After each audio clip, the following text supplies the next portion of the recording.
would officially then start and welcome you on behalf of the, while still more and more people are coming in. So welcome everyone to this webinar on behalf of the Waste Fuel International Research Consortium. Maybe in a nutshell, this project brings together diverse partners from all over the globe in a 3-year research project that's particularly addressing the circular economy and, so to say, inefficiencies with waste and materials at the food, energy, water nexus.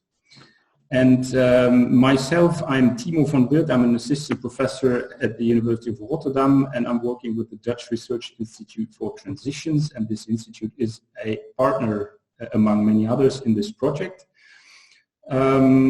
And I leave it with this very short introduction. I'm very happy that for this webinar we could win my colleague Gijs Dirks, and I'm introducing him in a second, to give us a presentation because he is strongly engaged with a project in our institute that is reflecting about, so to say, the state of transitioning towards a circular economy. And I'm very much looking forward seeing your slides and hearing you speaking about it, Gijs. Gijs Dirks is a senior researcher and consultant at the Dutch Research Institute for Transitions. He combines transition sciences and practice, particularly with policy implications.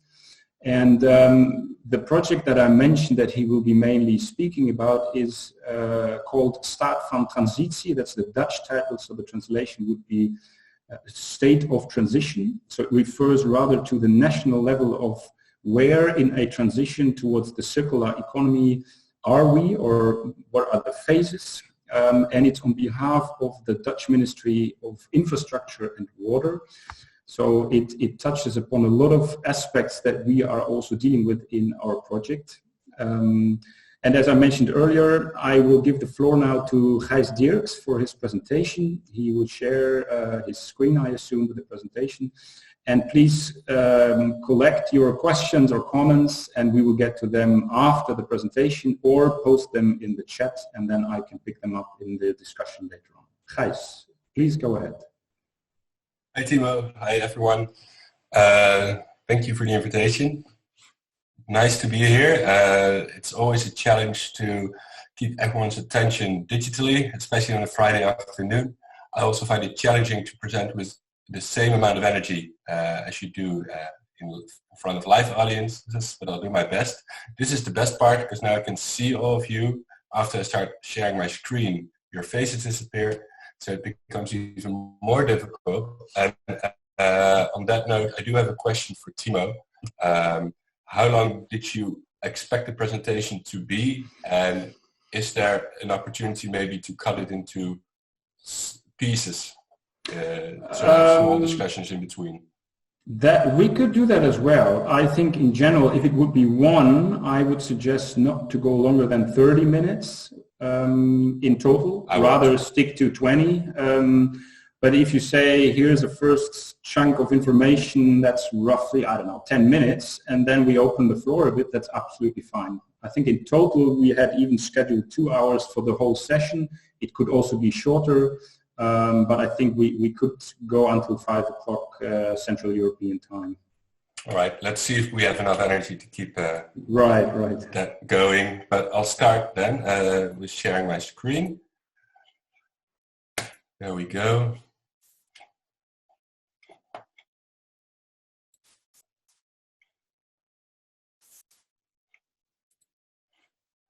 All right, as Timo already introduced to you, I'm mainly going to be talking about a project we are doing for the Ministry of Infrastructure and Water in the Netherlands to assess the state of transition towards a circular economy. And we do this in a very qualitative manner, where other institutes in the Netherlands are very much experts in quantitative data analysis. We take a more qualitative approach, and I'll get back to that in a bit.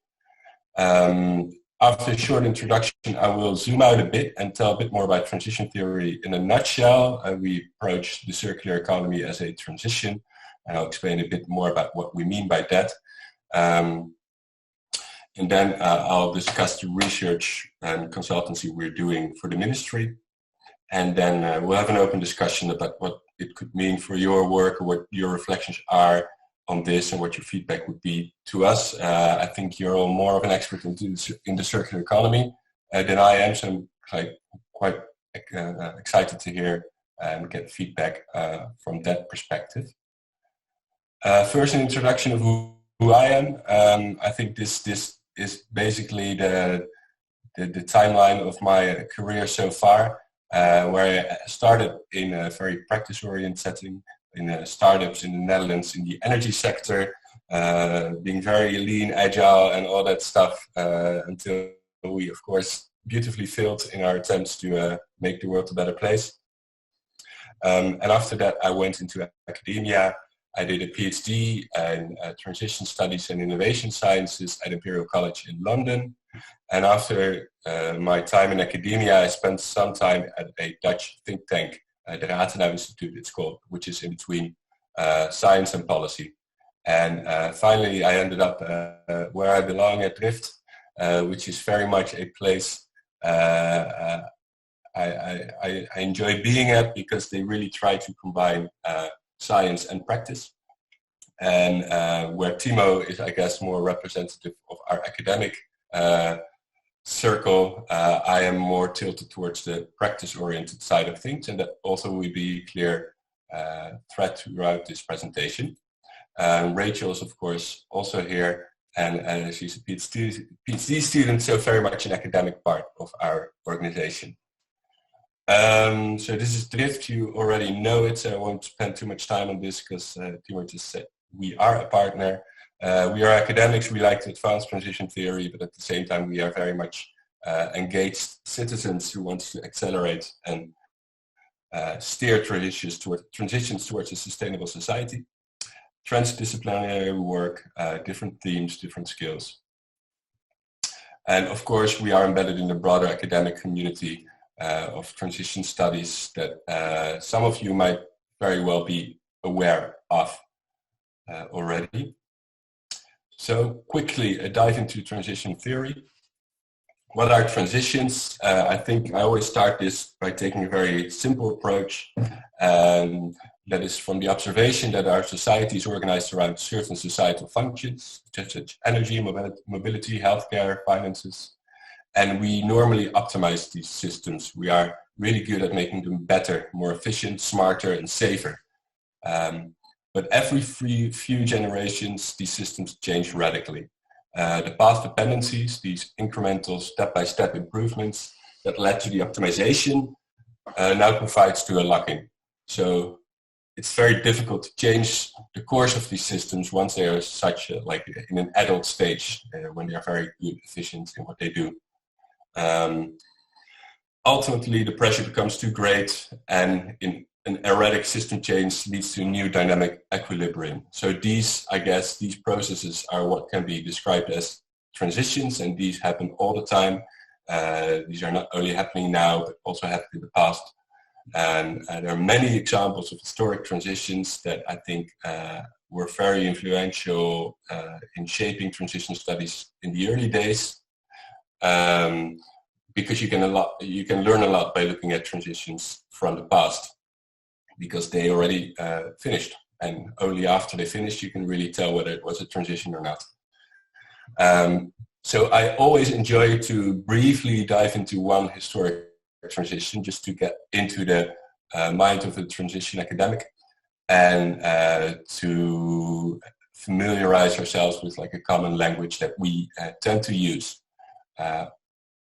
And one quite influential study was by Frank Geels, and it was the transition from the sailboat to the steamship. And what I personally like about this transition is that it sounds like such an obvious transition. Like, why would we not transition from a sailboat to a steamship? The advantages are obvious. And also it seems like a simple, like, technological transition. So it can't be that complex, right? It's the transitions we study now are much more dynamic, addressing all these societal issues other than just technologies.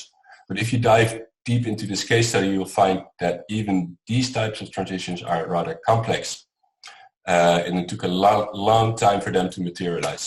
So the first experiments around a steamship already happened late 18th century, where they showed great promise for speed, regularity, predictability, reliability, and comfort.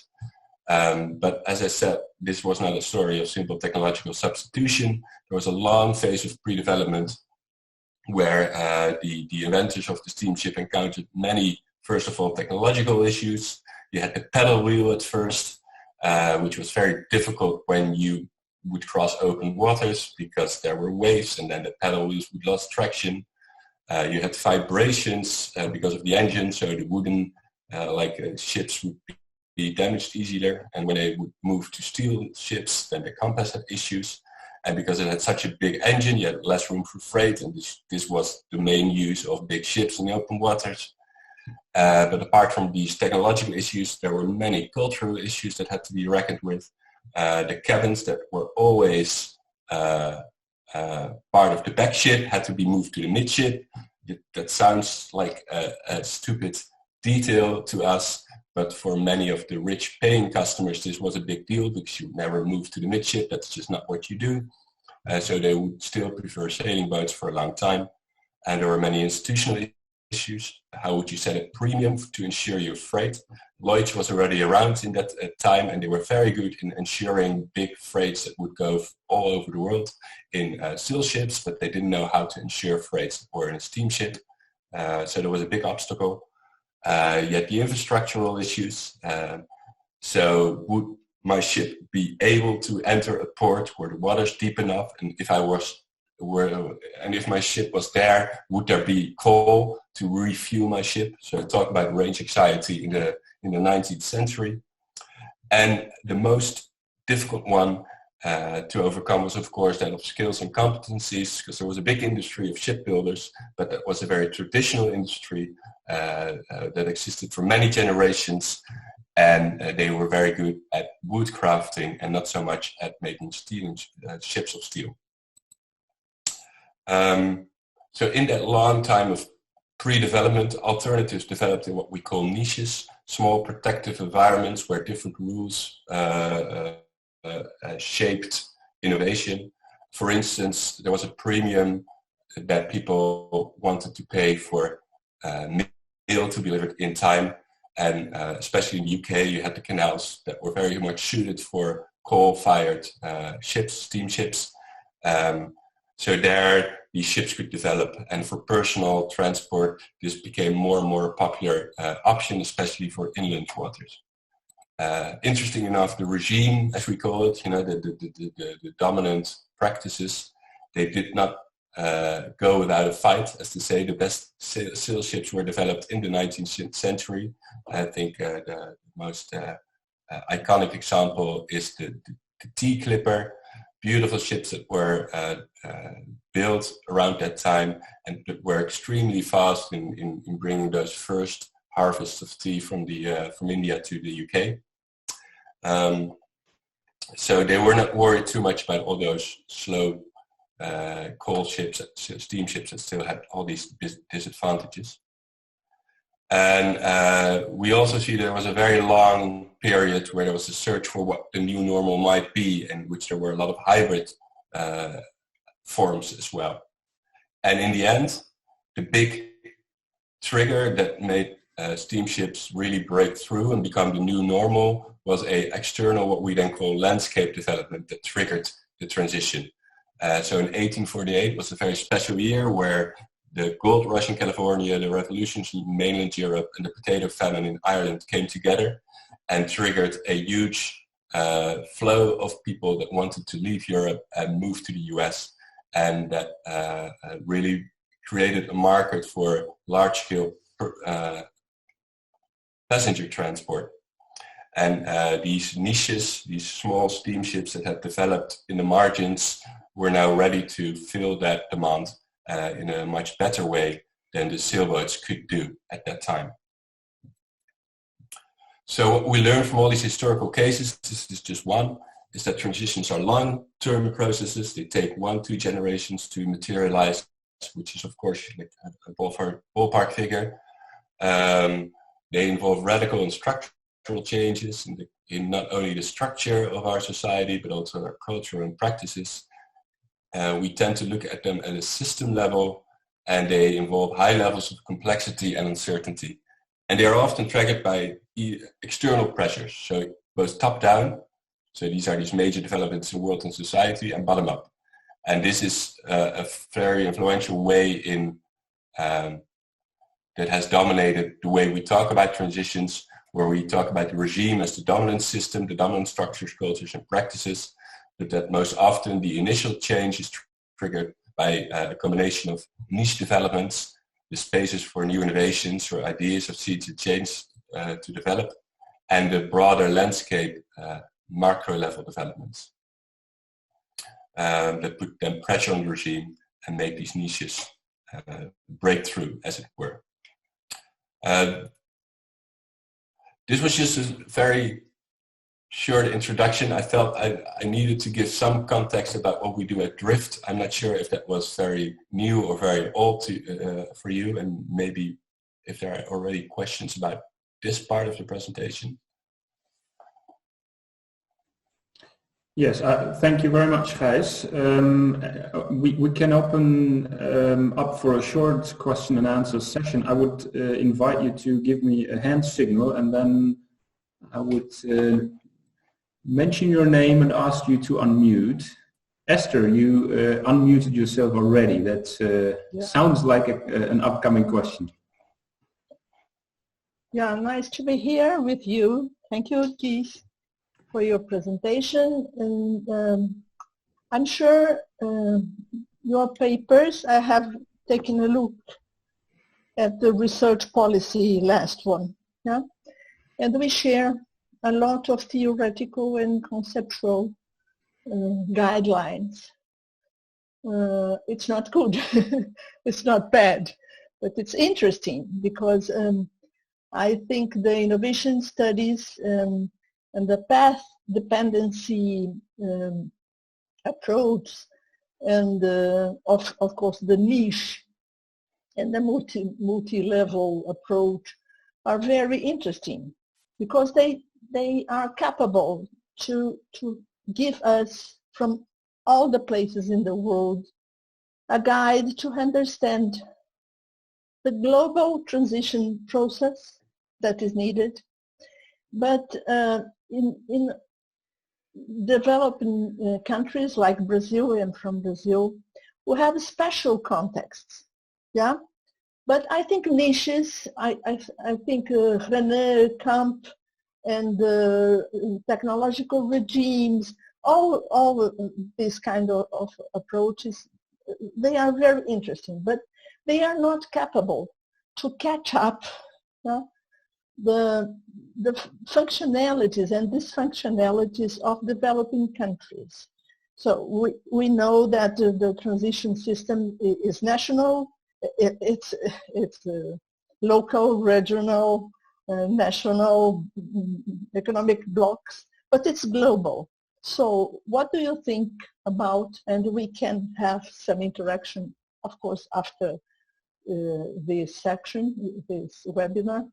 What do you think about the capability of this kind of pool of concepts about the relationships between local and national policies, national institutional capabilities to catch up innovation for the transition, not only technological transition, but the social organization for it, the organizational, social organizational transition for sustainability, yeah, concerning the developing countries and the poor countries too. Yeah, thank you. Yeah, as I understand, two questions, like how to what extent do these concepts apply in a developing context, and the second question maybe more,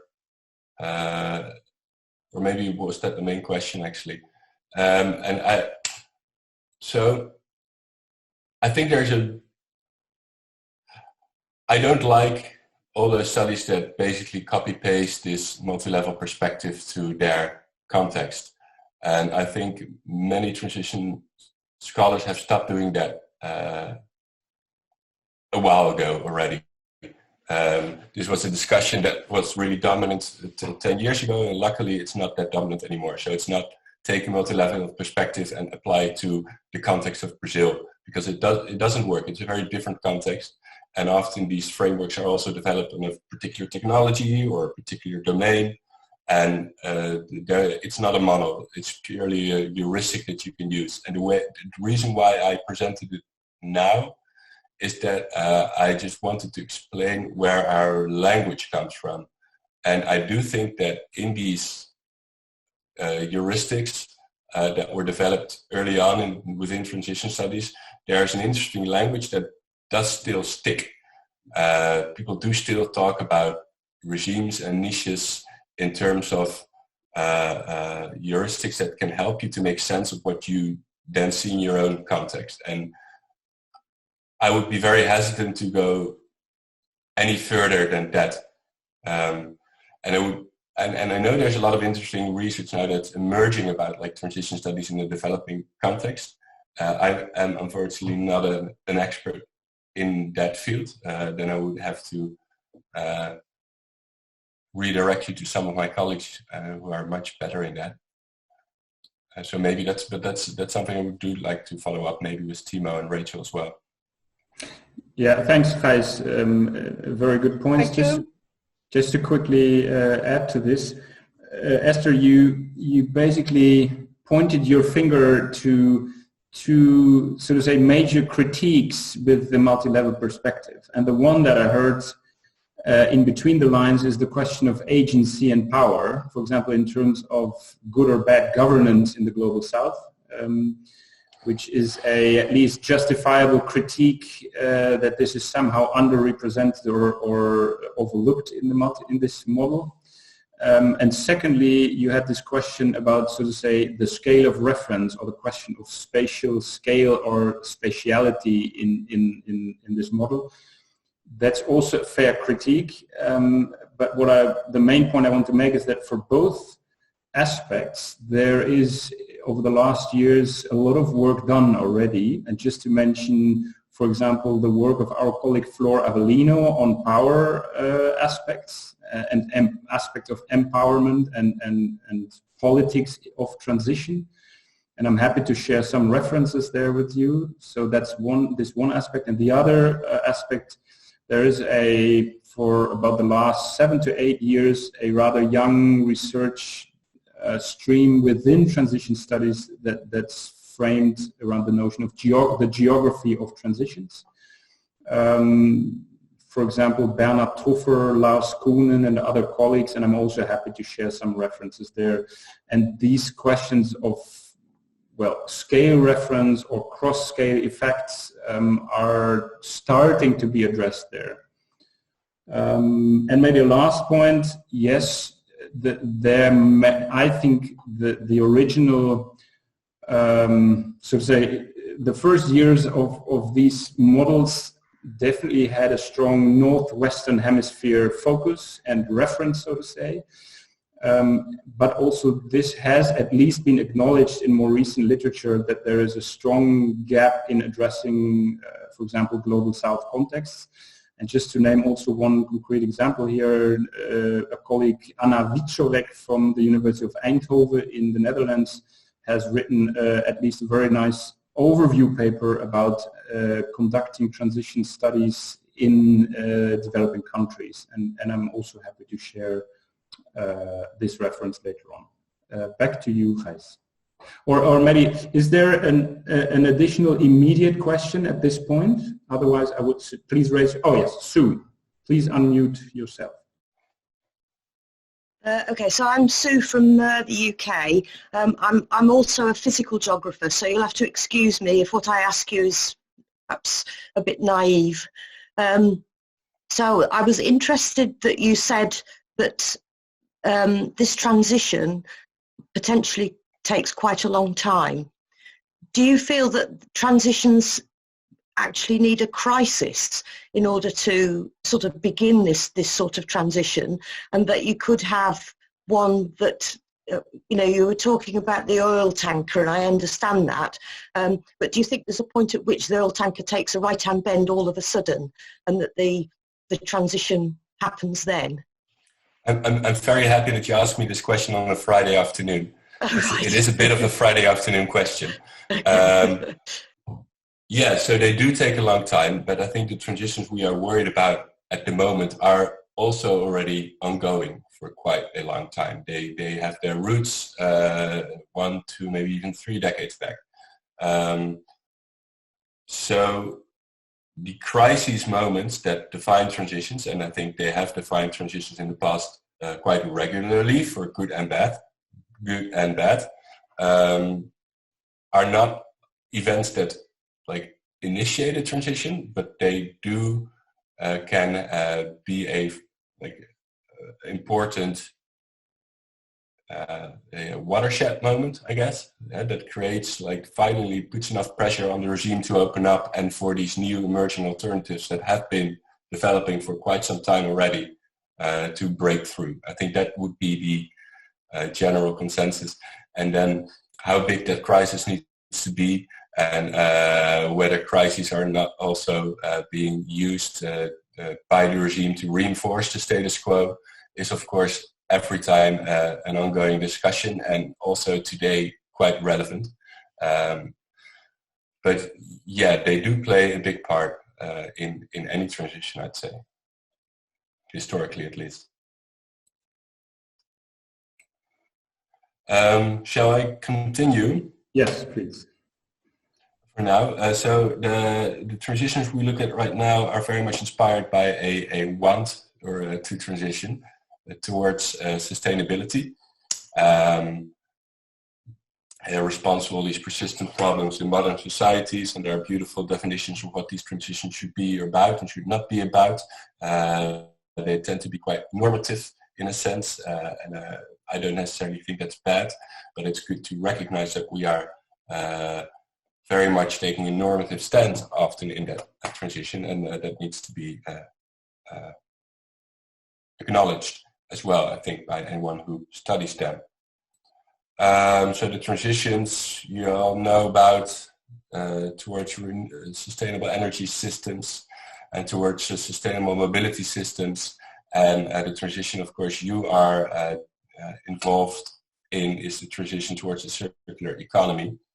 The frame we take with us when we then apply transition thinking to policy practice is really make sure that everyone understands that we are not talking about technological substitution, that these transitions are a process of co-evolution between all these economic, cultural, technological, and institutional development. I think that has been a message that's been repeated so often now that this is really in between years of most policymakers. And I think we often take it for granted how often this was not the case 20 years ago. During my PhD, I studied how policy documents talked about transitions 20 years ago, and that was very much in terms of technological innovation that needs to be strengthened, and more money towards I don't know, some guys in a lab somewhere thinking of new interesting innovations. By now, I think this idea that we need to change societal systems, and that is a part of a broader set of interactions of different elements, is now really not a message that needs a lot of convincing anymore, which is very good. Because transitions are complex and multidimensional.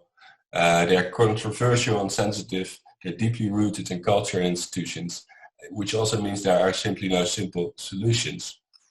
This is also a message we continuously try to get across to policymakers, as they do ask you for simple solutions and easy take-home messages. But we're dealing with persistent problems. Solutions easily become part of the problem if you look for this quick fix. the initial reaction tends to be superficial, reactive, incremental, managing from the status quo and a focus on the short term. And I mean, the best example for that is, of course, how we dealt with mobility for a long time. From the 70s onwards, every time a road would clog up, we thought maybe one more lane could fix it. And by now we do feel that this might not be the solution to many of our problems anymore. So I think at Drift and the broader transition studies community have tried to really better understand and also come to terms with these nature of the problems we are dealing with. This is a very important starting point then for what to do. So we basically say that we are dealing with complex adaptive systems. Societal systems are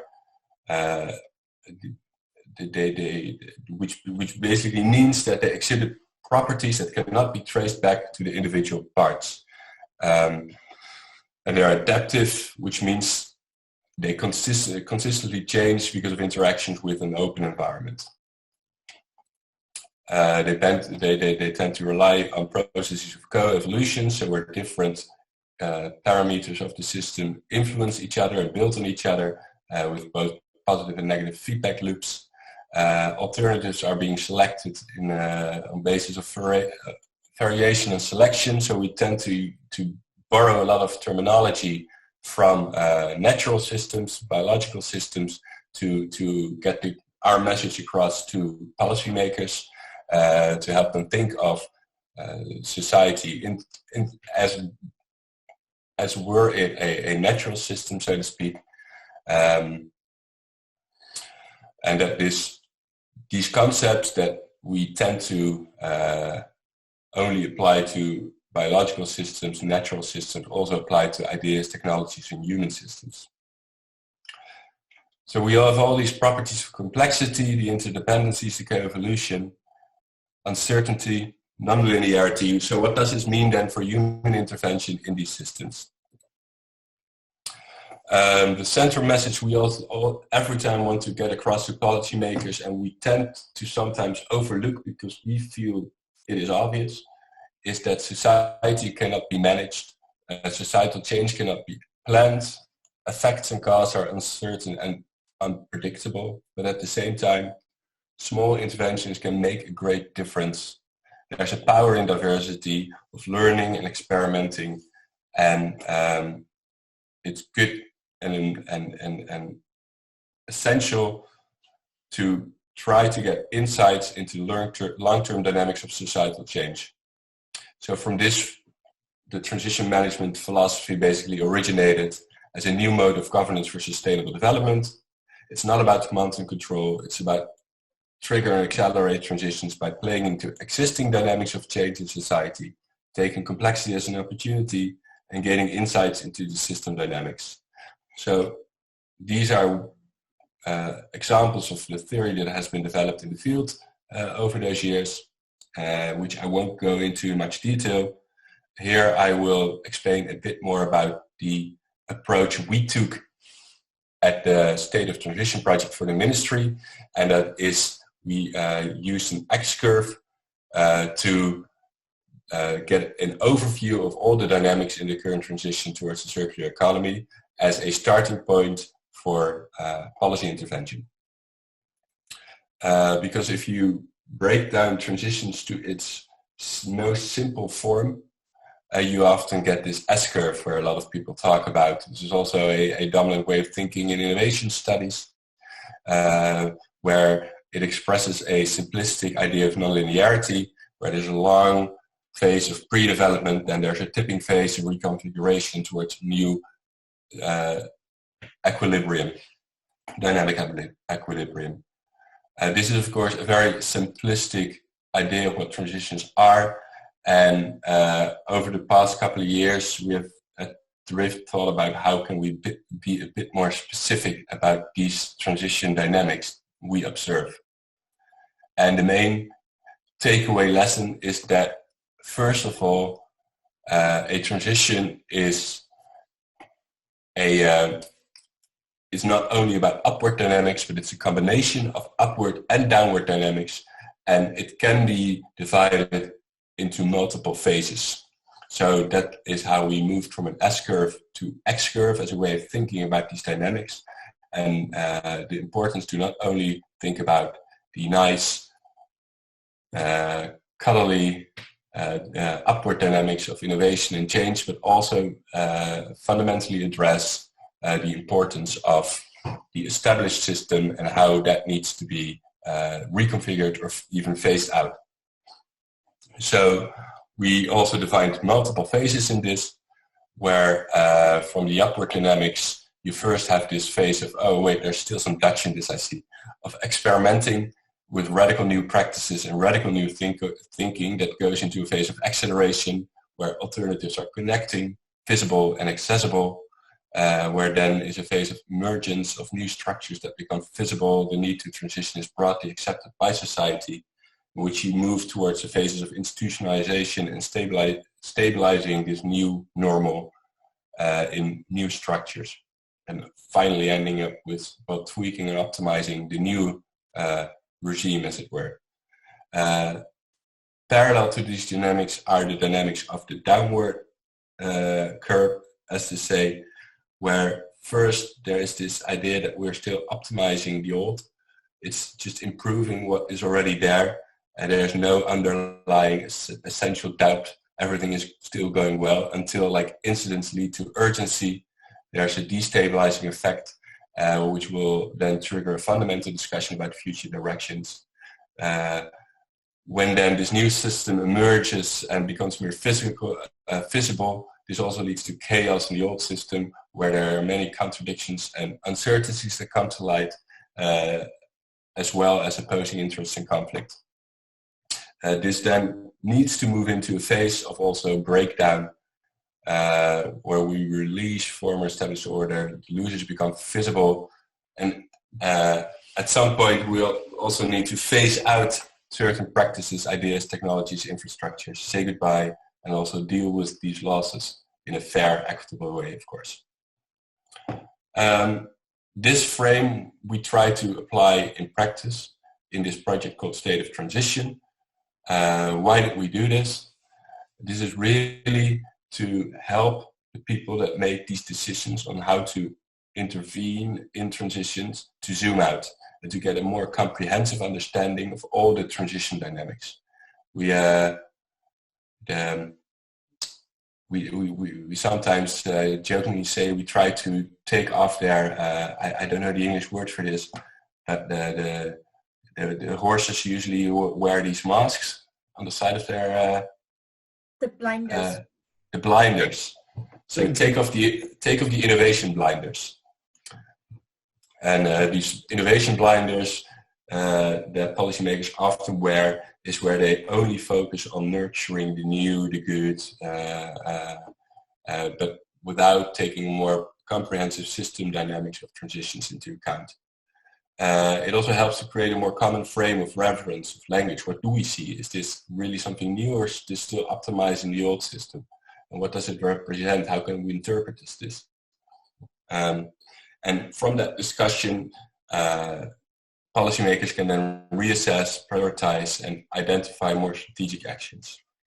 So how did we do this? This is really a qualitative approach to the state of transitions. We did desk research. We do expert interviews with people who have a more like up-to-date, which is very important, overview of what's going on currently. And we also did a number of what we then call co-creation sessions with civil servants, where we, with them, try to map out all the dynamics on this X-curve. And not unimportantly, there is quite a bit of own judgment, interpretation, and internal discussions on how to interpret what we see in terms of these this data. This is then an overview of the state of transition to the circular economy in the Netherlands, based on the research I just told you about. And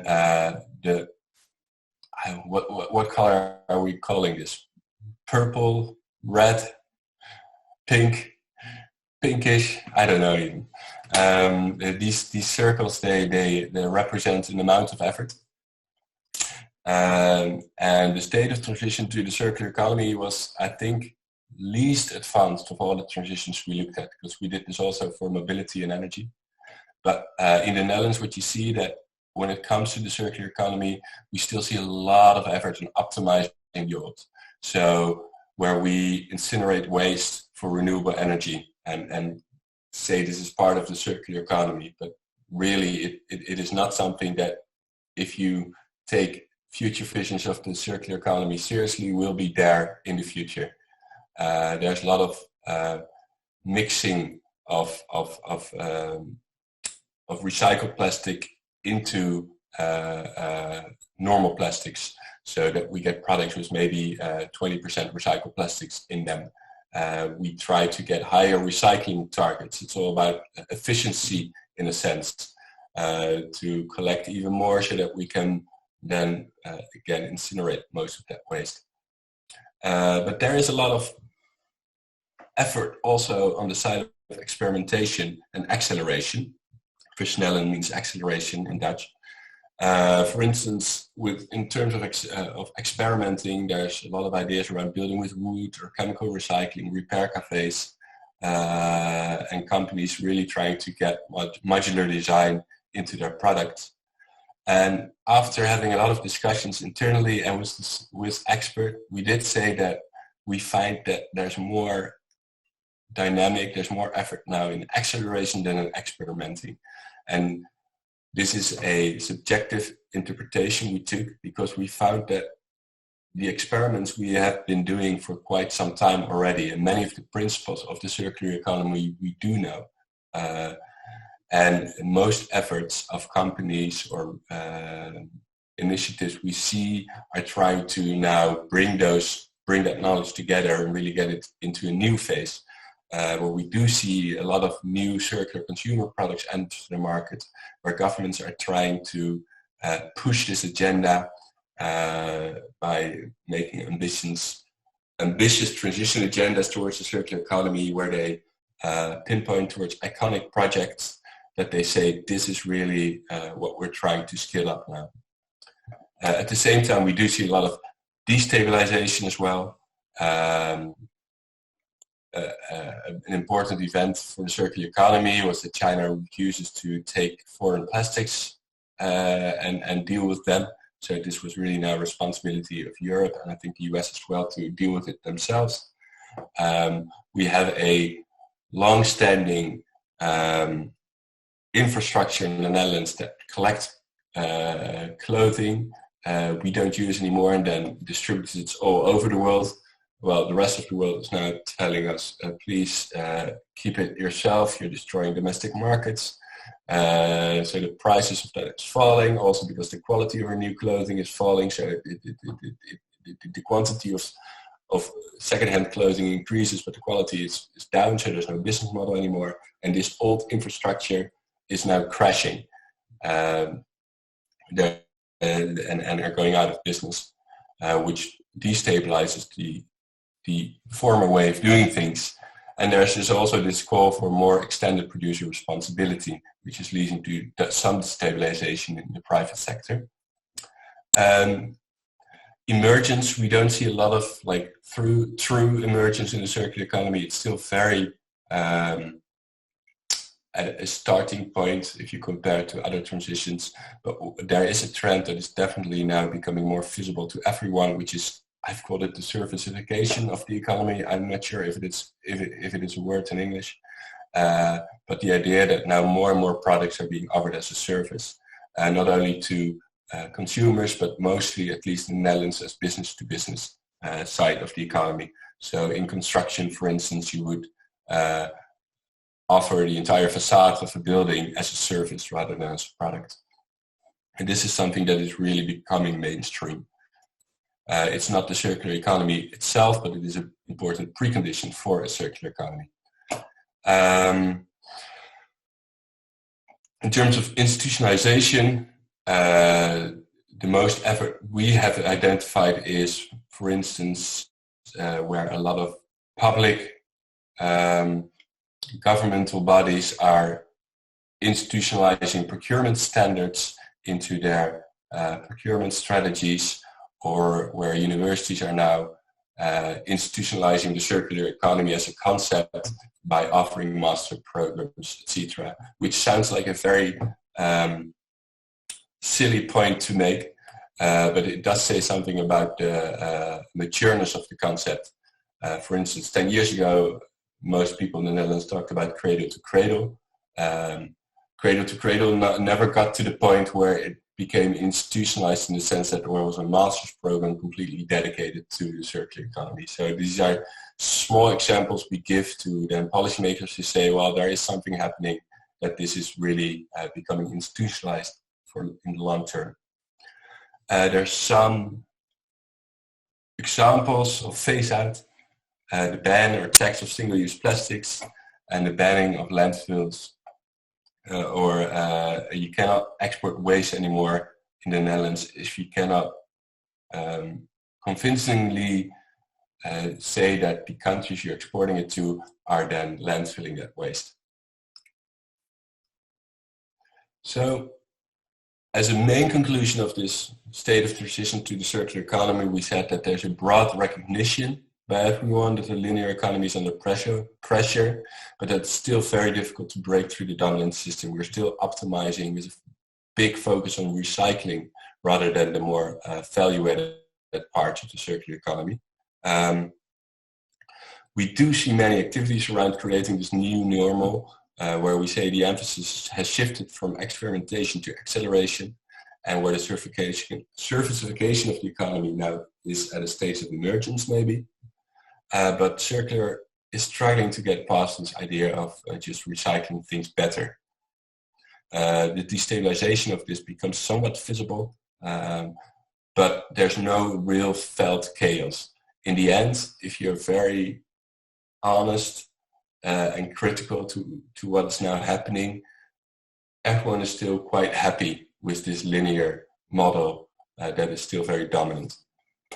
And phase-out policy only finds a small place on the agenda, and is very much targeted towards more symbolic issues such as single-use plastics, which can make a big difference, but on the whole scheme of what a circular economy could or should be is still marginal. A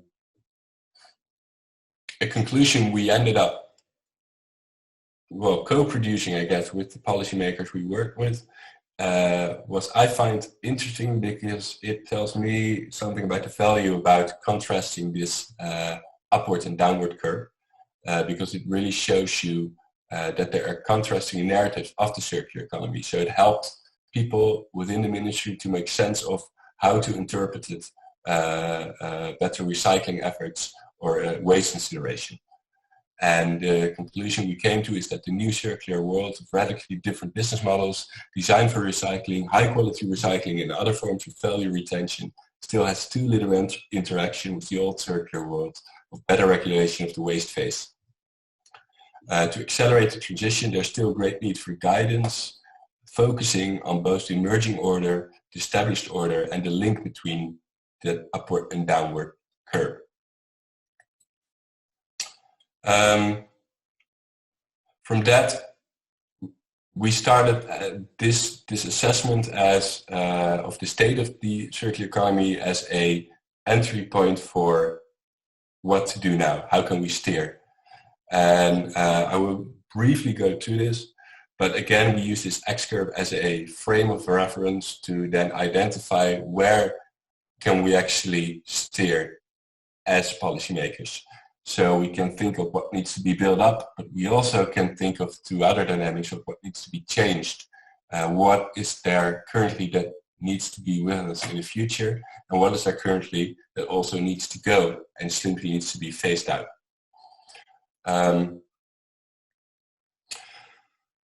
I think I'll skip this slide, but this, how we also often use this framework is to then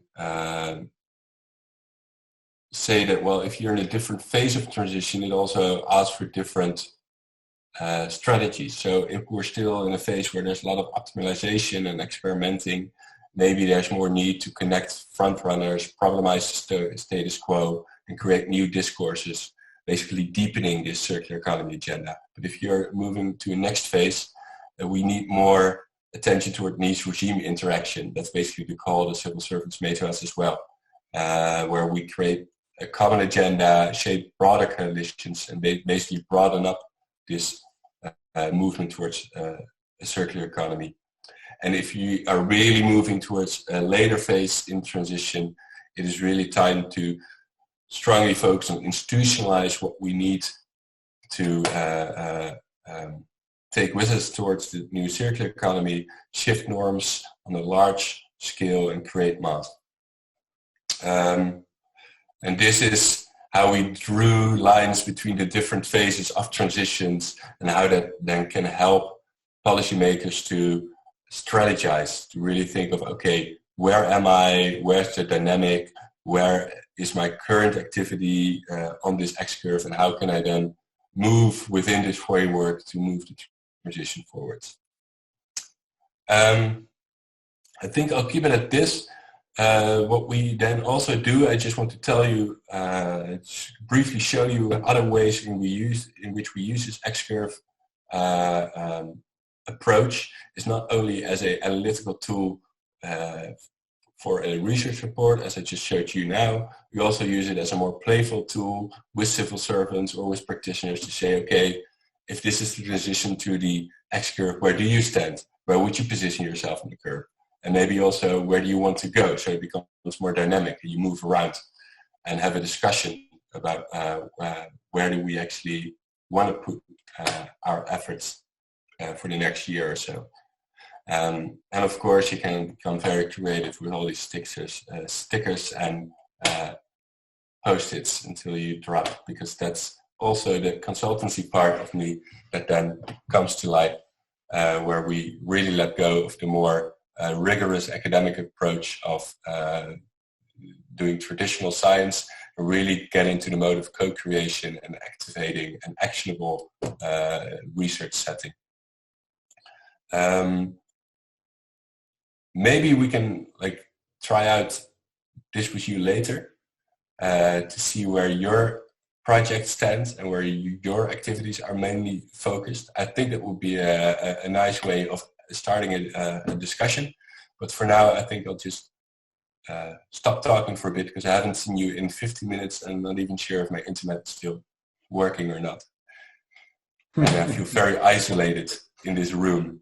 Thank you, Gijs. I can assure you that at least I could hear you clear and loud, and that I could also see all your slides, and it was super interesting. Thank you very much for the presentation.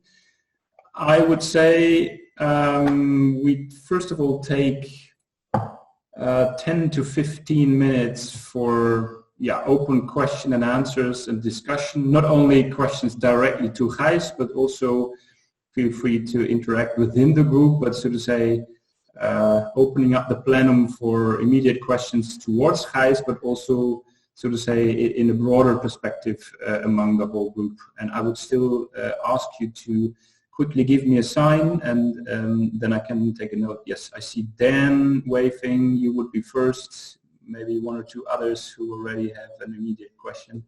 Jana would be next. Then, okay, let's start with Dan. Please unmute yourself, and then Jana afterwards. Yes, thank you so much, Gijs. That was really, really very interesting. I've got lots of questions, and I think I'm going to have to follow up after this session.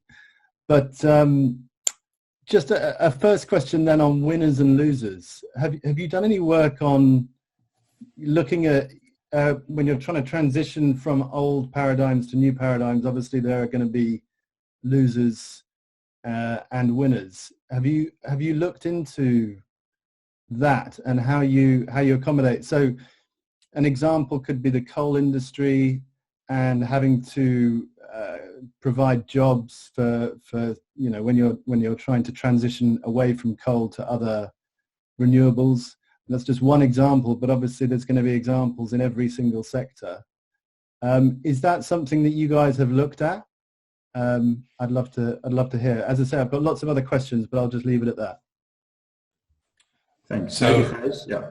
Yeah, no, I'll quickly try to answer it, but since it's about to call phase out, I will definitely have to give the word to Timo as well on this. But I think what really helped by introducing this X-curve in the discussions we had with, for instance, then policymakers, is that it's all of a sudden it's explicitly on the table. So for a long time, we talked about transition in terms of trying to get to the new normal, right? To support innovation and to move forwards. And then only later it became clear, oh wait, there are also maybe some redistributional effects here, and maybe there are also some losers involved. And by making that clear from the beginning, you can address it proactively, right? So a concrete example, let me think of what would be the best one here.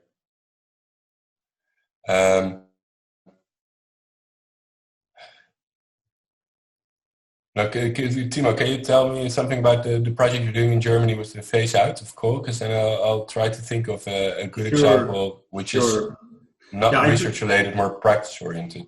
Sure. Yes. I first of all can second and back up what Gijs just said. That it's first of all a great idea then to further sort of say think about how to use tools like this to particularly or explicitly address winners and losers.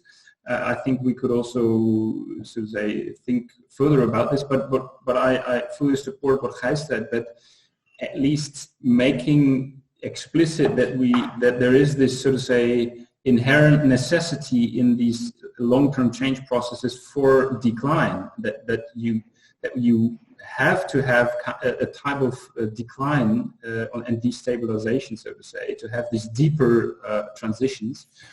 That this makes it easier for stakeholders, civil servants, politicians to first of all address this more explicitly, because it's often overlooked, so to say, strategically and on purpose, because that can be a pretty painful discussion to address the losers, for example, and costs of transitioning, even if it's a sort of say very much wanted or societally aspired transition. Then this downwards facing decline curve particularly addresses stranded assets, high invested costs that you have to deal with. Just to give one practical example, Drift is involved in the mobility transition of the city of Rotterdam. And one concrete intervention that's a topic basically globally is, so to say, getting rid of parking space or access for cars to some parts of the city, right? To basically move towards car-free districts or neighborhoods. You see this in a lot of cities around the globe. And one sort of say political measure to do that is to reduce parking space in public space. So to basically reconfigure parking lots or parking space. However, and now I get to the point of that decline curve, parking space management is a substantial income generator for municipalities. And for example, for the city of Rotterdam, we roughly talk definitely about more than €1 million or more per year of income generation through parking space management. And that's a quite delicate topic to then say, well, let's ban the cars out of the city, because this income generation for the municipality would basically be gone then. And this X-curve, as Gijs said, is at least a door opener to start addressing such issues more explicitly, I would say.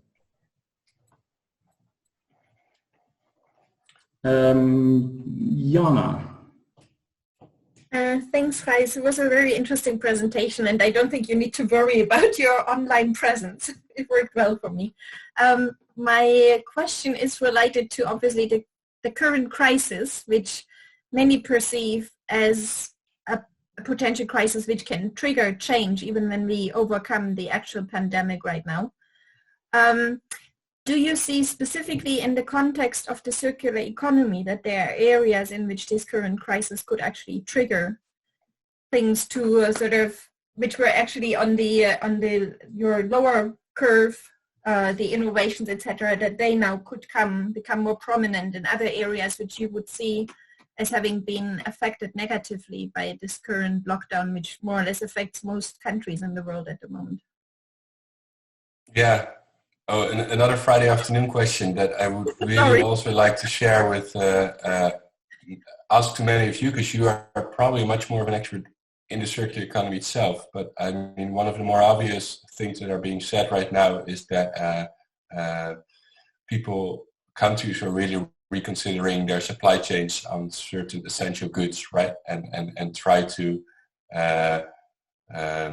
move certain parts of their production home, which could be, it's not necessarily circular, but could be a important precondition of trying to get more circular production. So that would be, for me, the most obvious one. But I would really like to see this one opened up. Yeah, so what I noticed amongst my colleagues, which is, again, it's not circular economy related, but a lot of them are talking about maybe this is an opportunity for new ways of producing food, so changes in the food system to actually come forward, that there are new moves of urban food production, of more agroecological approaches, of shorter food chains, etc. I haven't really personally seen any discussion around the circular economy, but maybe anyone else has, and I think I would agree with opening this up maybe potentially if people are interested. Yes. But Kevin also had a question. I saw Lopa raising her hand. Please unmute yourself, and then also Anna next. This is Lopa from UK. Just a clarificatory question initially, maybe so takes off the Friday pressure on us. Can you please say a little bit more on the servicification of the economy that you referred to in your presentation? That's the first part. And I'll come back to the second one once I hear what you have to say for this. Yeah, of course. So I already said I'm not sure if it's the proper word. Maybe some native speakers can help me with that. But you see a lot of movements towards offering products as a service, so that you don't, as a consumer, own the product, but that you rent, lease, or whatever the product. So for consumer products, it can be mobility as a service as an example, where you don't own the car anymore, but you use a shared car, or it can be a laundry machine, that you don't buy the machine, but that you then rent 2,000 of circles of laundry. I think, do you call it circles of laundry? And in that way, the producer remains owner of the product and can make sure that the materials that are in that product are then being brought back to its factory, and that it's much easier to make a more high-value based recycling. So it doesn't end up in a waste fill where it has to be deconstructed altogether and ends up in like a PET bottle, but it can be brought back to the factory where the producer still keeps ownership of the product. Thanks, guys. Lopa, you had a second question. That would be fine for that. Then I would go to Anna and then Rachel. Yeah, just a quick one then. Well, hopefully, in your work, how does it engage with the, sustainability literature and the contradictions with circularity? Because essentially, is it about making the circle bigger? The argument around it does these solutions that we're looking for is actually making the circle bigger and bigger, rather than actually, which essentially questions sustainability and the trade-offs that we need to make between the environmental, the social, and the economic. So how do these contradictions within these two, in a way, some scholars obviously don't see them together, sustainability and and circularity don't seem to gel together in one group of studies. And so in your work, how do you see these, engage with these tensions? Yeah, I think that's an excellent question. And there are people that promote the circular economy as this endless affluency, a model in which we can grow and thrive forever without really taking the more like degrowth elements of the consumption society into consideration. How we take that into account, and I didn't spend enough time on this, but I talked way too long already, is when we start this X-curve exercise, the first thing you do is to really get that future vision straight, right? So what's at the end of that upgoing curve? What type of economy are you envisioning? Is that also a sustainable circular economy, and what does that imply? Does that mean also maybe consuming less, consuming local? All these things can be there. And if you have that future vision clear, it becomes much more obvious what is on the upward trajectory and what is on the downward trajectory. So if that sustainability vision is really central to such an X-curve exercise, these overconsumption elements of modern economies, I think you're referring to, are definitely the things that need to go. Thanks, Gijs. Thanks, Gijs. I have Anna next, but Rachel had an immediate response to that particular question. So I would ask Rachel for a comment, and then I will go to Anna, and then Kevin afterwards. Yeah, I just realized that I thought I could answer like 3 questions in one. So first, Gijs, I've heard mostly servitization with a T, but maybe your word also exists, but you asked for a native speaker's opinion on that. And Dan asked about the winners and losers, and Lopa about the servitization. So one example that I've come across in practice is that the same Ministry of Infrastructure and Environment wants to become fully circular in their furniture by, I forget what year, but in any case, the loser in that transition would be, of course, the people who are building furniture pieces. And so what they're doing to sort of convert these losers into potential winners of this transition is to invest money in retraining these people instead of building furniture to be able to repair furniture, and then they can still be contracted by the ministry. So it's kind of, a way of making a societal transformation, but also making sure you tie all of your loose ends up. Thanks, Rachel. Anna, please. Hello. Hi. Thank you so much for presentation. It's really good. And I also like cats on the background of... Good. It seems they are very interested in this topic as well.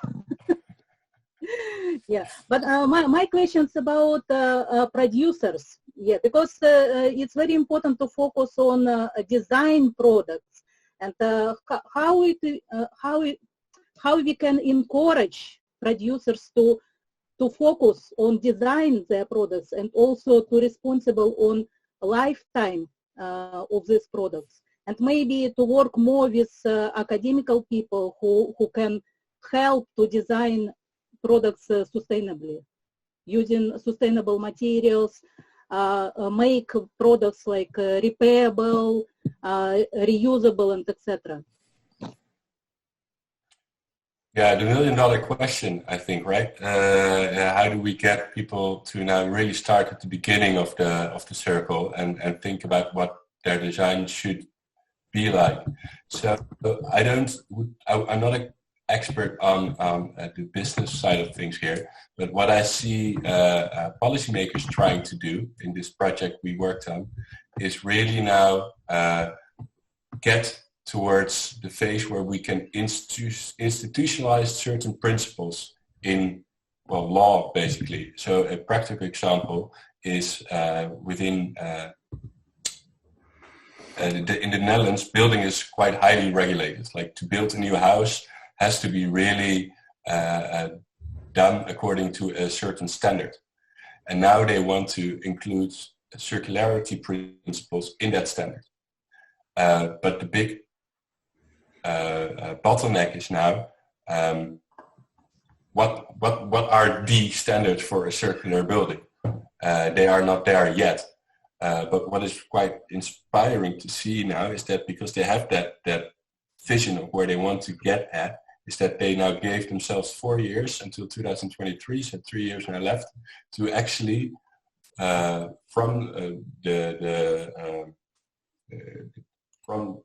the building companies and universities working on that, give a list to the government saying, okay, these are going to be the standards that we want you to institutionalize, to make them into law, because they really need that for their they need a standard. Otherwise, they will all have different principles, and it's so difficult. But then I can see that being very difficult with consumer products, because they have very international supply chains, and you cannot do that as easily as within a housing market that is often more domestic. Yeah, I can just tell that, for example, we discussed this a lot of questions on circular economy workshop at Royal Engineering Academy in London. And for example, one of the problem, we can remember, for example, fridge that was produced like 50 years ago or even more. It can work for 100 years, no problem. Nowadays, unfortunately, many products, they produce it only for specific certain time, like 1 year mobile phones, 2 years, 3 years. It's the built-in redundancy. Yes. I think we can learn a lot from the past, definitely. That's a very good point. If I may pick this up and summarize this, in one of our other projects on social innovation, one of the takeaway messages was that innovation is not at all always about novelty and creating something radically new, but it's also about, so to say, re-identifying and re-innovating or reinventing and building on things that have been there already. I saw the information that Kevin raised his hand. Kevin, if you want to come up with a question, and then Esther would be next. Yeah, thank you very much, and thanks, Gijs, for the presentation. I've been mulling over the X a great deal, and I like the idea of thinking differently around the amount of effort. That's a really interesting way of trying to understand some indicators, some, I guess, outcomes along these journeys. It makes lots of assumptions about the pathways, and I'm sure you've got lots of theory around how those pathways are created. What's interesting to me is what happens in the middle, in that transition, in that actual intersection. What does that look like? We've used a lot of examples here which are linked to issues, but not probably looking at whole systems. And the pathways may look very different to whole systems, and maybe we've got to really unpack this in terms of scale, and it may look very different when we start looking at it at different scales. If I look at it at a more macro scale, I'm really worried about what I think about in terms of my assumptions about the pathways, how emergence and chaos somehow meet in the middle, and whatever happens there, I don't quite know as to how we then get onto those transitions. And I wondered, my question is really centered around what's that center look like? What's okay, I'll try to give a very concrete example of what that looks like from a circular economy's standpoint, and it's very small. But for instance, a lot of packaging companies want to move towards biodegradable packaging, and that is now moving into something quite big, now relatively big. So it's emerging as an alternative. At the same time, we still have like a lot of recycling of traditional plastics, and when they mix, the traditional plastics cannot be recycled anymore because it destroys the process, and the biodegradable plastics don't end up where they need to be, where they need to end up to be actually biodegradable. So there is a bit of a very difficult phase you end up in, because what do you need to do then? Do you need to make all these policies that deal with like a very time constrained period where there is still a lot of normal plastics and the biodegradable plastics, and that you then separate those streams, or do you just let it be because, you know, it's what happens when there's chaos and we just need to accept it? Yeah, and I think in waste management there are many more of those examples, right? I think that I'll stop talking, but I think that's what happens. Difficult decisions to be made by policymakers. Yeah, thanks, guys. A very clear example. Kevin, maybe you want to quickly add on your reference to the question of scale. Was that referring to questions of scaling certain emergent solutions and how that may play out, or also in terms of other understandings of scale? Yeah, I think the scaling question is a difficult one, and it's probably not a Friday afternoon discussion right now. But I mean, I think we've looked at really, it's easy to look at examples like waste management, and I think we can understand that a lot easier at a more macro level, at how we influence institutionalization and the idea of servicing a service-based economy. It becomes a little more complex, and things we'll certainly discuss in this project going forward, I'm sure, because that's probably the nub of some of our challenges that we're facing here. Thanks. Thanks, Kevin. Esther, please. Yeah, just a comment, just to clarify. I completely agree that we need good policy theories, like eco-innovation one, yeah? But I would like to comment, and please, our presenter, make a comment too. It's not only the X curve, I completely agree with it. But for us and for me, we have now the challenge to reach the cross point after the cross point, and how to do this is our questions. Well, it's the challenge for all the people who works with transition systems, of course. But we have been assuming that there is a public choice need in this case. It's not possible only to think about the traditional policy making. I think you will agree with me, but I think we need much more discussion about this, because how to involve people, how to have an agent-based modeling in which the agent expectations, for instance, to adopt a new technology to foster innovation diffusion in order to have less waste of food, yeah, in countries like Brazil or in Netherlands, doesn't matter. How to assume not only theoretical concepts, but how to make this concerning the question that the Belmont Forum will ask us some results, some practical actions, and how to involve these people. Well, we have been assuming that some agent involvement, like the Elinor Ostrom's, the economist, yeah, from Institutional Economics, in which you have a lot of discussion with the technology adopters, not only in policy making sectors, yeah. So it's only a comment. I think we will have. Yeah. Thank you. Thank you, Esther. That's a very good point, and I allow myself to combine it with a question that Dan posed on the chat, and maybe Gijs, you can comment on that together, so to say, because Dan also asked, with whom were you or are you co-creating? So who were these stakeholders? For example, civil servants, but also Dan would be interested in hearing about the dominant private sector actors and how they were brought into such discussions, or could be brought into such discussions. And that refers also to Esther's point in how to engage agents and how to bring in the diversity or plurality of voices and preferences into such processes. So I'm going to take two answers to this question.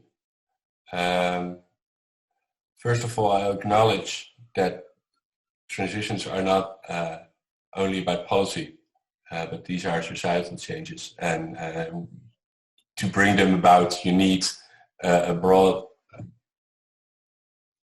network of actors to make these changes happen. But we took a slightly different approach and moving away from that more societal aspect in this project, and I'll explain briefly why. And this is something we're doing now, so I couldn't present yet. But in the Netherlands, at least, the default approach towards managing transitions has been to reach out. So they take a very much a approach of a facilitating or networking government. So they try to see, what's going on in the society? How can I facilitate your movement towards circular business models or a good recycling behavior, etc. Or they take a more networked approach where they take the big private actors and invite them to the table and try to create a Green Deal or a common agenda for the circular economy together with all. And what they often forget is that traditionally the role of government has been much more performance oriented. So we're going to set standards, or we're going to create green circular procurement programs. We're going to actually lead the way in this transition and invite others to join, or be even more regulatory, right? So just ban things or and really put an end to certain practices that are not part of that new circular economy. And governments, or at least the Dutch government, has been very hesitant in taking on that role as more, well, I guess Mazzucato would call an entrepreneurial state, or at least the public sector was a bit more confident about what role they play in this transition. So yes, I agree. I think the basics of transition studies is to take a more societal approach, and I think Timo and Rachel can tell you a lot of projects where we applied this types of thinking with broader coalitions of actors. In this particular project, we took a very much policy-oriented approach, and within that policy-oriented approach, we actually pushed government to let go of their first reflexes of moving to society, engaging all the private actors, engaging the nice initiatives that are taking on the ground. They've done that for 10, 20 years now. Let's see what they can actually do in terms of performing and regulating and taking that more traditional government role. So a bit contrarian, maybe. Thanks, Gijs. There's a second question by Dan. Maybe, Dan, if you unmute, you can also tell us. Okay, thank you. It's really, really very interesting, this whole area, and I really would like to take this conversation forward somehow, and it's very relevant not only to this project, but to our other program, actually. And it makes me think, actually, we're going to be having conversations with Tao-Jan next week on the macroeconomics, and anyway, there's a whole bunch of stuff which I won't go into. But on this particular, I don't really know the answer to this, but I've put on there in the notes, is there a way of creating a manageable crisis? Because I kind of think of the example of vaccination in the body. You create antibodies to react against the vaccination, so a small scale kind of crisis in order to react against it. In urban development terms, there's an exemplar in southern Germany called Freiburg, which has very low levels of car use, very high levels of walking and cycling, organic supermarkets everywhere. Apparently it's not replicable, but it is an amazing example of healthy urban development. But it was made possible originally because they proposed to put a nuclear power station in that area, which united the conservative rural dwellers and the liberal city folk. So it was actually the proposal to put a nuclear power station on their doorstep that created the environment that enabled them to react in that way. So I don't know the answer to this, but I just wondered if you'd had any thoughts about how you might be able to create those crises, but in a more manageable way. I think it's another Friday afternoon question, right? I'm sorry to say that. No, it reminds me at a question that we had in one of our earlier consortium meetings, which was simply put, do we need the chaos to get the transition done, so to say? And if so, how could we go with moderate chaos, so to say, or could we initiate a crisis light or something like this? I think that's a very fair and relevant question. But first of all, maybe back to Gijs, and then we can hear other opinions on that. Yeah, let's definitely open up this question, because I think it's the excellent question to open up. I think it's very difficult to create a crisis on purpose with secondary intentions. You can go for a shock, right? Just close off a highway, I don't know.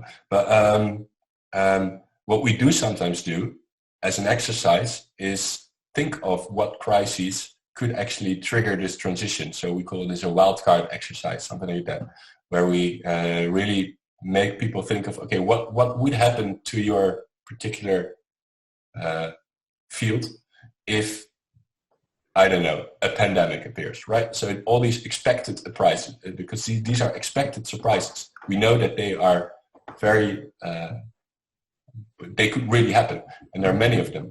We do have that sometimes as a playful exercise to play around with these thoughts, and then you're more ready when something like that does come up. Can I just respond to that, Timo? Just because that's kind of the line of thinking where I was going along. You know, how do we use risk management more effectively? You know, Greta Thunberg talking about, you know, saying panic, you know, and getting people to actually, and the role of national government. I mean, in the UK, for example, we have a national risk register, which has had pandemics as the most severe and likely risk to the entire country for the last 7 years. And yet it seems that we're not very well prepared for it. So what role is there for city and national government to actually be much more proactive in terms of their risk management approach and the education of people with regards to risk management and all those scenario planning and all that? I guess that's where I was going with the kind of, you know, you create a crisis by getting everyone to run around going panic. Just in terms of process, I suggest we open this for the next 3, 4, 5 minutes, but then I have 2 more points or questions. One from Matt, I would call you in a few minutes then, and then Ulrich.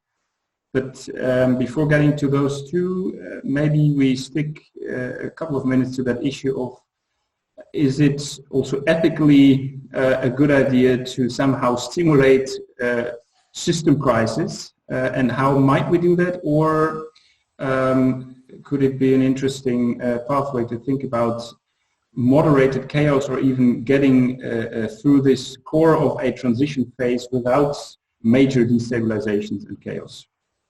Maybe if you raise your hand, I'm happy to get some more opinions and comments on that. Yes, Rachel, please unmute yourself. Yeah, so I would already split hairs a bit on what you said, because you asked if it's possible to have this core of a transition without destabilization and chaos. And what we've been talking about is a transition without a crisis. And so from my interpretation of the X-curve, there is always this destabilization and chaos, because that's just an inherent phase where the regime starts to break down a bit and they start to incorporate new ideas. And then chaos inherently happens even if there's no crisis, because it's something new. It's something where whoever's in the transition is learning to navigate. That's my first point. And my second point would be, I think it relates to Sue's question from the beginning was, do we need this crisis for a transition to happen? And my answer would be that I think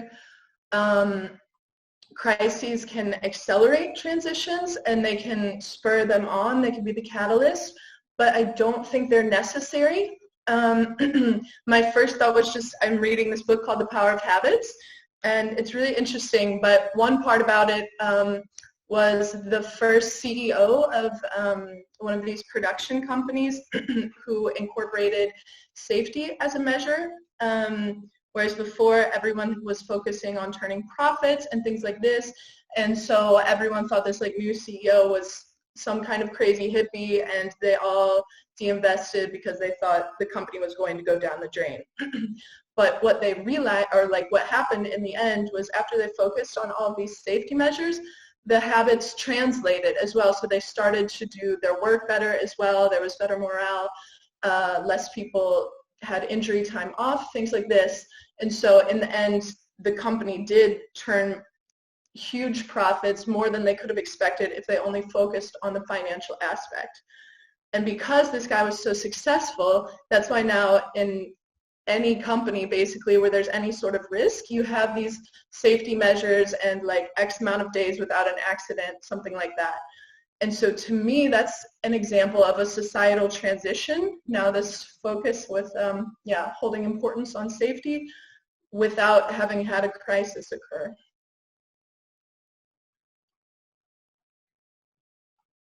Done. Further comments or questions on that particular aspect?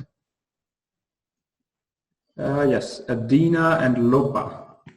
Well, it may not have been a global crisis, but maybe something that triggered the company to focus on safety is that there were injuries and there were concerns about safety. So it's a matter of scale here of what you define as crisis. It could be something that is internal to that company or something more global, but I think that crisis aspect is still there to some degree, because otherwise there is less of a motivation to change.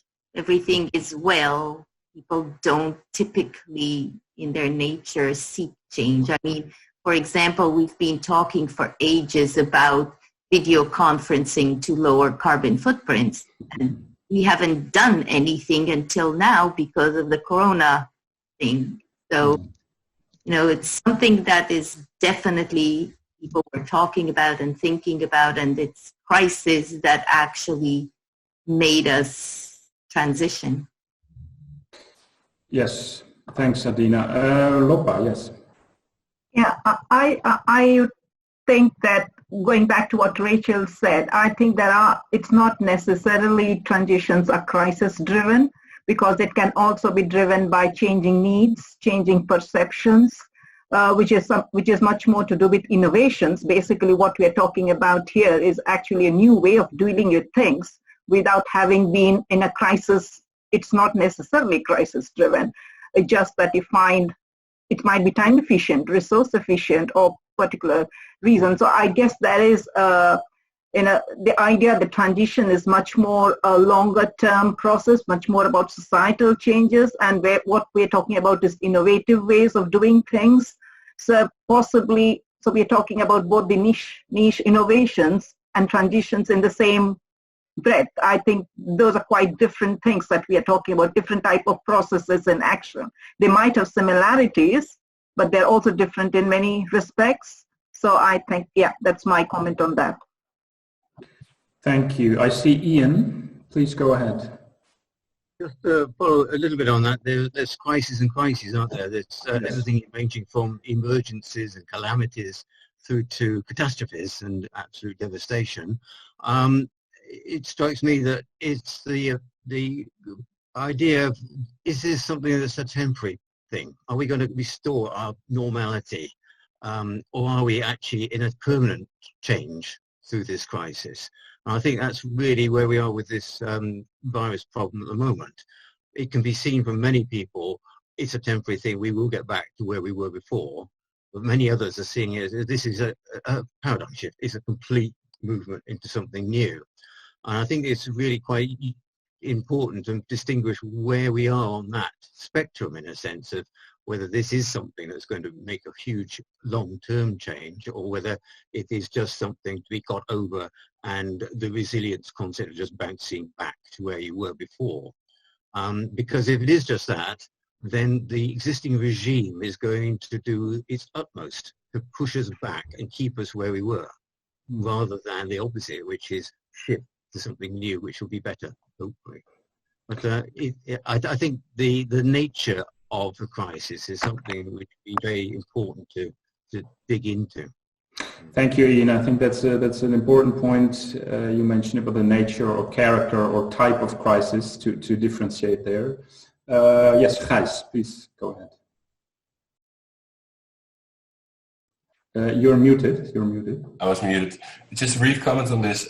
Maybe we think of crisis as something that's very exceptional, and maybe we should stop doing that. So rather than asking the question, do we need a crisis to transition?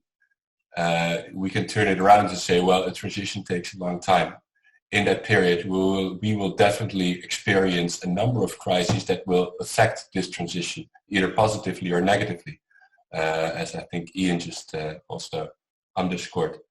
And briefly on the chaos phase, I think chaos might always be a part of it, but it depends like how big the chaos is and how long that period of chaos takes, right? And I think that's the challenge for society to transition and then to minimize the amount of chaos you get, because that's, I guess, something you don't want. May Yes, Sue. Oh, I'm sorry. Sorry. Yeah? Okay. First Esther, and then Sue, please. No, it's only to think about the chaos or crisis. For me, we have been living the tragedy of commons. It's not only chaos, because the perception about chaos is very difficult to define. For instance, in our case, what kind of chaos the rainforest, the Atlantic rainforest, it's nature. There is no perception about my neighbor doesn't know about the problems of food production at the frontier of the rainforest. So I think the better way to understand is to talk about the tragedy of commons and the irrationality of decision making. But it's too big for now. Thank you, Esther. And I think hearing you speak also in this meeting here, just a remark for the consortium members. I would love to see such a debate coming back to the nexus of transition theory and Elinor Ostrom's work. I think that would be fantastic if we could dig a bit deeper there. So I really appreciate, Esther, your comment on the tragedy of the commons and how we may translate that into also our transition perspective. Sue, you were next. It was just I thought you were going to trip me up there, Timo, because it was just to bring us back to our own project, the Food, Energy, Water Nexus. And I know I brought up this business of crisis, and then we brought in the idea of chaos. But in terms of the Food, Energy, Water Nexus, where is our crisis? What is the chaos? You know, again, it's up to discussion, isn't it? But I would find it difficult to put my finger on what crisis we face before the COVID-19 one. So I guess that's just something for us to discuss, unless people have got comments to make. Thank you, Sue. It's a very good point. Maybe Jana immediately on that one. And then I still have Matt and Ulrich with concrete questions or comments. So Jana, please, and then I would go to Matt. I think just to follow up on what Sue said about the question of what is the crisis, what is the chaos around the nexus, I also think what is actually the vision, where we want to head to, for example, with Bristol, with Sao Paulo, etc., with all the different sites, what is actually the vision of what we want to achieve in an ideal world scenario. And I think that then also links to what we talked about earlier. I think Lopa Ray said that it shouldn't just be around changing things in a circular or nexus kind of way, but also the scale of consumption, of production, etc., should be part of this vision, hopefully. And that's just, yeah, adding to what maybe we should also work on with our other partners and stakeholders around this question of what is a potentially shared vision for the different either urban living labs or city regions or whatever the scales we are looking at. Thanks, Jana. And I was also thinking about our work package 6, where we want to work with scenarios, and obviously we could also think about in that context about so to say what might be future pressures or more exogenous landscape developments that really would make a difference in terms of a massive destabilization of the existing linear economy patterns, so to say. All right, I would ask Matt Johnston to come to the point that you already mentioned in the chat. Maybe if you want to unmute yourself, please go ahead. Thanks, Timo. And hi everyone, sorry for joining late. I'm not going to show a video, my connection isn't so good. I just want to bring into the works the question of inequality, and I think from a South African perspective, it's really interesting to see what the crisis is doing. But my question is specifically, I mean, it's useful in that it's making explicit a lot of implicit value hierarchies in South Africa. Now, for example, I mean, there's an issue of financial scarcity and a lack of economic growth, and we've already been in a crisis before this one occurred in a financial sense. And now the question is, I want to ask Gijs, did you address the issue of not jeopardizing productivity in areas where economic growth is really imperative? Because I know we're linking this to the degrowth discussion, but in a place like South Africa, that's really not on the table at the moment. For example, they're speaking about repurposing rehabilitation funds in the mining sector for expenses on health and health infrastructure in the context of what's happening. So I just don't want to get kind of lose that aspect in the different aspects of sustainable development. So I can answer that quickly because I think it's of course a fundamental question, and it's also a very central part of the project we do with the government, because for some reason in the Netherlands at least, the circular economy has been quite extracted from any more broader debate on the social dimensions of it, right? For some reason, it is still very much framed as an economic opportunity, and so we have an entire chapter exploring 4 social issues around it. I think it's public support, inclusivity, social innovation, and behavioral changes. And it is still shocking to see how not far-sighted most people think in this regard. So when it comes to the issue you talk about, the social issues around production and people that are maybe that don't want to be confronted with a new economy that is based on degrowth. But in terms of, the reference of mine to policymakers in the Netherlands was still very much about, okay, maybe if we have a more circular economy, then we have more labor-intensive jobs that can then bring production to the Netherlands, which is still a very limited view of what social dimensions are actually part of this broader discussion. So we have tried to open this up, but the context in the Netherlands is vastly different from the context in South Africa, I think, in that sense. Okay, thank you. I would ask Ulrich, you were also active on the chat, and you also mentioned the degrowth concept a while ago, and you also now refer to the aspect of behavior change or change in social practices. Yeah, the floor is yours. Yes. Yeah, thank you. I mean, this was just a comment. I really enjoyed the discussion this afternoon. So the degrowth things, it goes more into almost like is the transition and circular economy movement radically enough in a way? Just some of the degrowth thinking is a little bit muddled, I think, in a way, in the understanding if it would exclude growth completely. But one of the kind of key understanding is of this Georgescu Roegen, which is like an economist from Romania, who basically said that the world is limited, therefore you cannot really physically grow any further. And a lot of the kind of earlier business models, even if we go back to the very first one you showed about the exploring the planet, there were always kind of no limits. You could go to America, Australia, and conquer another world.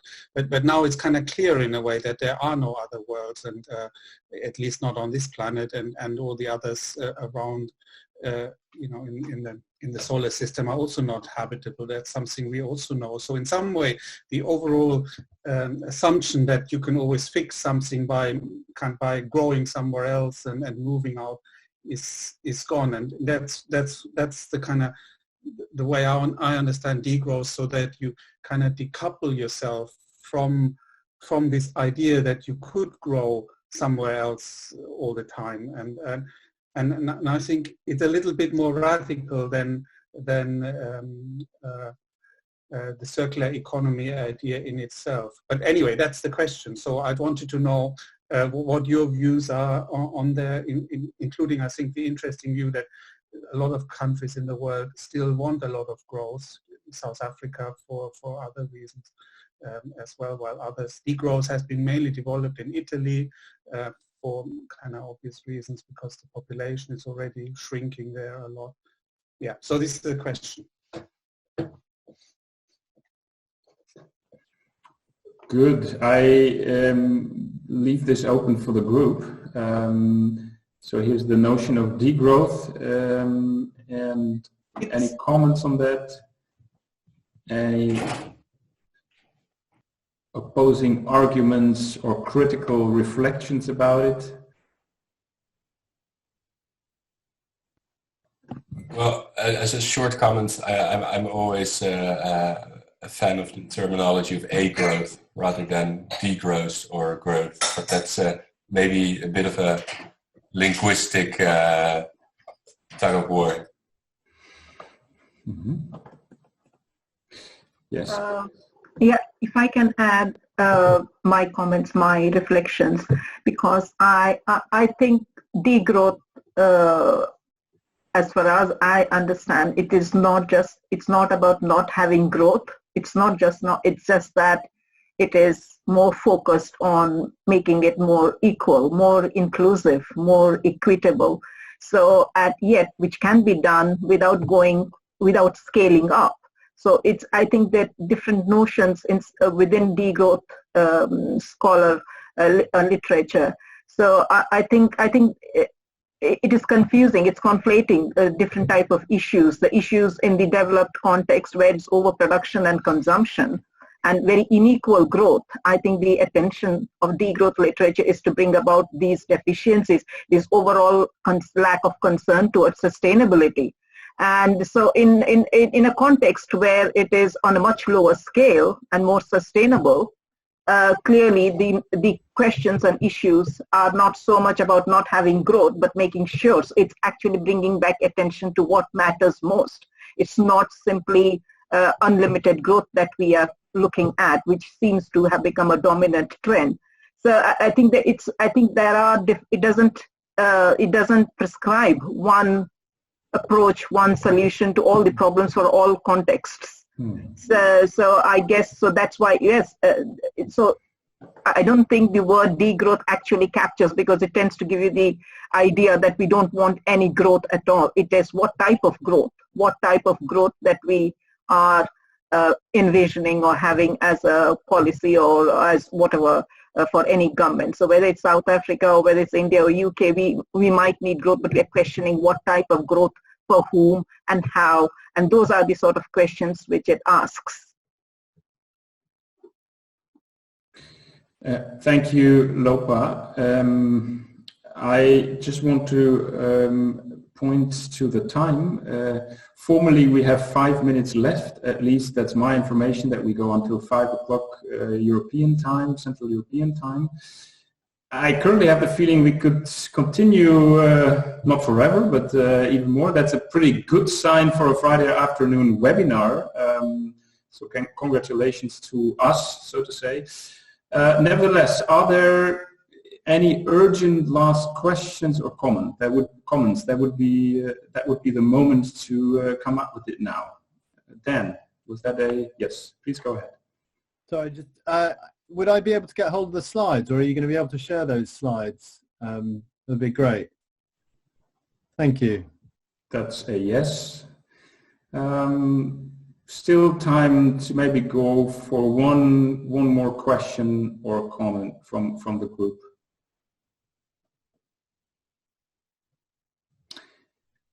Yes, Sue, please.